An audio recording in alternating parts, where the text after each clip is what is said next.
This is Story Recapped. Today, I'm going to explain a drama, horror, and mystery film called Incident in a Ghostland. Spoilers ahead, watch out and take care. A family of 3 is on their way to move into their new home. Inside the car are the sisters, Vera and Beth. Beth reads her story while their mother, Pauline, listens as she drives. Pauline commends Beth's new story, saying it's the best and scariest one she's written. Vera is weirded out by her younger sister's passion for writing scary stories. Suddenly, they hear sirens and a candy truck drives up to them. A person's silhouette waves at them, and Pauline and Beth wave back. Meanwhile, Vera flips them off. At a store, Beth purchases a sandwich for dinner. Before she leaves, the attendant compliments their vintage car. Beth shares that they're moving into town because her Aunt Clarice died and left them a house. Shortly after, Beth browses through some horror books.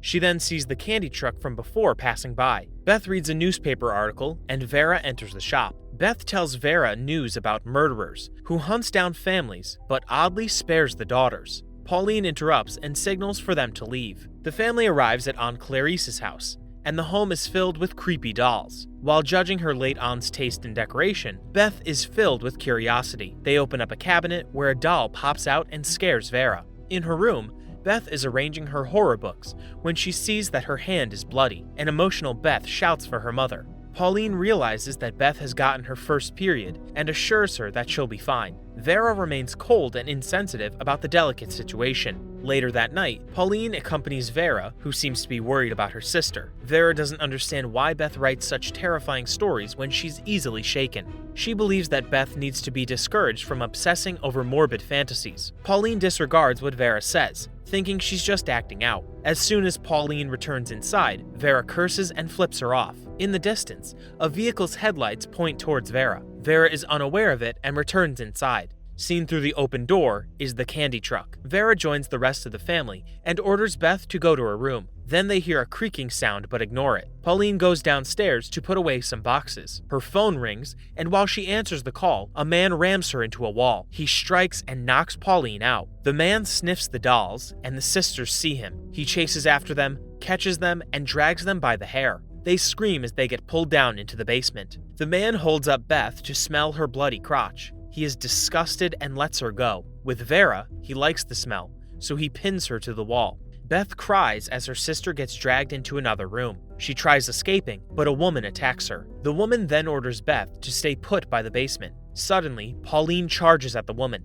They wrestle, and Beth is too frightened to help. The woman stabs Pauline with a broken glass bottle, and after some struggling, the noise stops. Beth sees the woman fall to the floor and an injured Pauline crawling to her. She tells Beth to go and run away. Pauline enters the basement to save Vera. Beth follows closely and watches as her mother wrestles the man. Pauline stabs the man until he stops moving. Vera shouts to warn her mother about the woman coming at her. With the same blade, Pauline turns to stab the woman in the neck. 16 years later, in Chicago, an older Beth wakes up from her nightmare and rolls off the bed. Her husband rushes to comfort her. Later that day, Beth is seen writing on her typewriter. She has accomplished her childhood dream of becoming an author. Her husband interrupts Beth to inform her about the recent success of her new book, but Beth doesn't seem interested in fame and money. During an interview, a host promotes Beth's latest book, titled Incident in a Ghostland. Beth wrote the book as a tribute to her family. The host questions Beth on the truthfulness of the scenes in the book. The host is attacking Beth's past traumas, but Beth just laughs it off. In front of the television, Beth and her family watch the interview. The phone rings, and Beth answers it. It's Vera, and she seems agitated and fearful. Vera asks Beth to come back, and the call gets cut off. The following day, Beth packs up her bags to visit her family. They are still living in Aunt Clarice's house. Beth arrives, and Pauline welcomes her. Beth asks how Vera is doing, and Pauline assures Beth that nothing is wrong. Night arrives, and Beth goes downstairs wearing her pajamas. Pauline prepares dinner and shares her plan of renovating the house. She has saved up enough money from selling their antique toys. Beth offers to give her more money, but Pauline doesn't want to trouble her. Beth begins to tear up because she feels guilty about leaving her mother with Vera, but Pauline understands that Beth had to live her life. She comforts her daughter, and they make a toast. But then, screams from the basement interrupt them. In the basement, they search for Vera. The closet opens, and Vera comes out, afraid and in distress. They carry Vera into her room. Seeing her sister like this makes Beth emotional. Later that night, Pauline watches the television and invites Beth to watch with her. Beth joins her but turns the TV off. They talk about Vera and how the night of their attempted murder continuously plays in her head. There seems to be no way to set Vera free from her trauma. They just have to live with it and understand her. In the middle of the night, Beth awakens from another nightmare. She turns off her alarm, and in the mirror, she sees the phrase, "Help me." Beth enters the basement and sees Vera hugging her doll. Vera shows Beth her bloody hands. She explains that a voice in her head is punishing her, and she asks Beth to make the voices stop. As they hug, Vera hears footsteps, thinking they're the voices. She runs to hide, and honking is heard from outside. Outside, Beth sees a vehicle passing by, and in the backyard, she sees a dog. They stare at each other, but Pauline appears to shoo the dog away. Back inside, Pauline and Beth dance to soft jazz music. Pauline has had too much to drink, and she reminisces about how young and innocent Beth was. Pauline looks at the mirror and sighs at the sight of her wrinkled face. They talk about Beth's latest book, and Pauline says it's the best Beth has ever written. As the night progresses, Pauline is already fast asleep, and Beth is still awake. She sees the same message in the mirror, and she hears faint whimpering. Beth sees Vera handcuffed to a bed. Beth leaves the room to wake her mother up.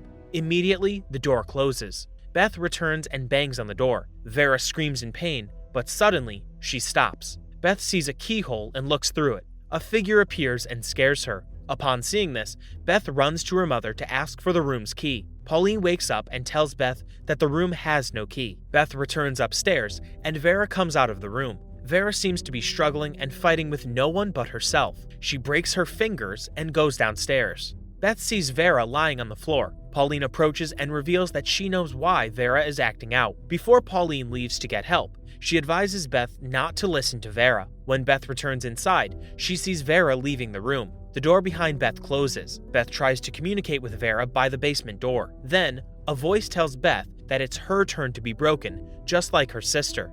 Along the corridor, she envisions the man from before dragging Vera. A few hours later, Beth waits for her mother to come home. She falls asleep, but the dog's barking wakes her up. Beth hears the front door open, thinking it's her mother. Before she can find out, a strange figure attacks her from behind. Morning arrives, and Beth struggles to wake up. She hobbles to the mirror to see the injuries she's sustained. Beth shouts for her mother, who is nowhere to be seen. She's hysterical, with tears running down her bruised face. Beth makes her way to the basement to look for Vera. She sees Vera and asks her what she did to her. Vera believes it's just the voices that attacked Beth. Beth calls her a psycho, but Vera is too traumatized to realize it. Vera punches Beth and shouts for her to stop running away from reality. Inside Beth's head, she relives the night of the murder. Vera talks her into believing that her mother died that night. Beth cries and shouts, accepting more and more that their mother is dead. Beth succumbs to Vera's convincing statements, and she returns to reality. They're both young again.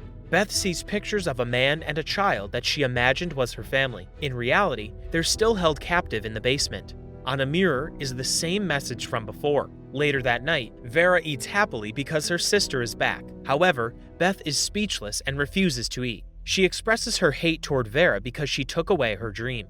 Morning arrives, and Vera wakes Beth up and makes her hide in a closet. Vera warns Beth not to move and cry if she gets caught. Vera kisses her and closes the cabinet. The basement door opens, and footsteps near Beth. The woman grabs Beth and she struggles, which forces the woman to knock her out. Later that day, Beth has on makeup just like the dolls in the room. The woman gives Beth a makeover to prepare her for the man. They make their way into a room filled with more dolls. Beth sits amongst them, and the woman leaves. Before the man enters the room, Beth grabs a sharp object from one of the dolls and stores it in her hair. The man has a limp, and he moans as he sees all the dolls prepared for him. He grabs a doll and plays with it. His hand creeps into the doll's crotch, causing it to make a noise. This angers the man, so he breaks the doll's fingers and burns its hand. He then looks to get another. He chooses Beth and holds her up by her foot. The man smells Beth's sweat and buries his face into her neck. As his hands slide to her bottom, Beth screams. The man slaps her and turns on his blowtorch,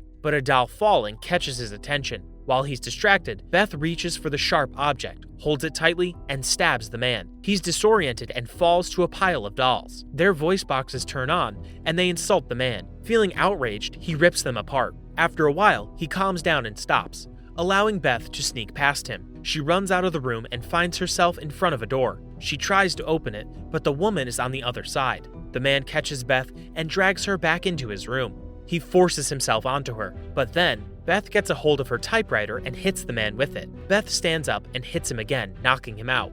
Beth is by the door, but she hesitates to open it. As she listens, a hammer comes crashing through from the other side. Little by little, the woman breaks down the door. Meanwhile, Beth throws the typewriter out the window. The woman finally gets through and looks out the window. Beth is nowhere to be seen, and the woman leaves to look for her. Inside the cabinet is Beth, and she sees that the man is awake. The doll beside her starts laughing, and she covers up its mouth. It stops, and after some time, Beth comes out of the cabinet and runs downstairs. She sees the woman searching for her outside. Beth opens the basement door and calls out to Vera. They attempt to make a run for it, but before they reach the front door, the woman returns. She is inches away from seeing them, but the man upstairs calls for her. As soon as she leaves, the sisters run out of the house and escape into the woods. Dawn arrives and the sisters see a police car on the road. The police see the sisters and approach them. Vera warns them not to touch her, and the female cop assures her that they won't hurt them. The male cop returns to the car to report the situation. As he runs back, he suddenly gets shot. The bullets come from the woman, who then shoots the female cop. Inside the candy truck, Vera furiously bangs on the window while Beth seems to have lost all hope. Vera shouts at Beth to come back, but Beth's vision starts to blur. They arrive at the house, and Vera can't do anything but shout and cry. The woman drags her, and Beth visualizes her fantasy once more. During a party, Beth sees her mother, and they give each other compliments. They separate, and Beth sits alone.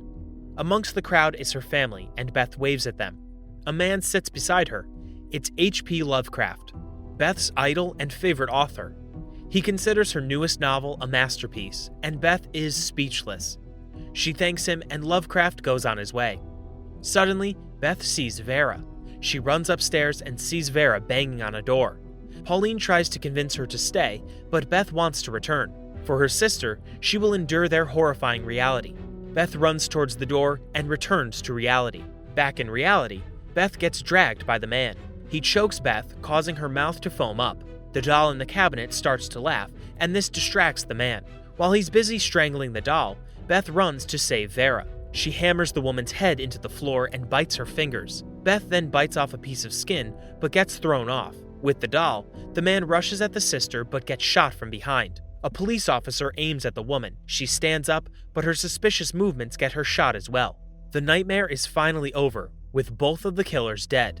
The sisters comfort one another. They leave the house on stretchers, but they won't ever leave the horrors they experienced. Beth looks at her sister and mouths that she loves her. Vera enters an ambulance, and Beth sees the serial killers in body bags. By the window, Beth sees her mother pointing to a typewriter. Inside the ambulance, the paramedic tries to lighten the mood with some small talk. He asks Beth what her interests are, and Beth replies that she likes to write stories. Beth's ability to write helped create the world she escaped to, but in the end, she could not leave her sister behind. Beth had to face the reality of her mother's death, and that she and her sister were no longer innocent kids. They're battered, bruised, and traumatized. But, at least, Beth gets a story out of it. Subscribe to watch more videos like this. Turn on notifications.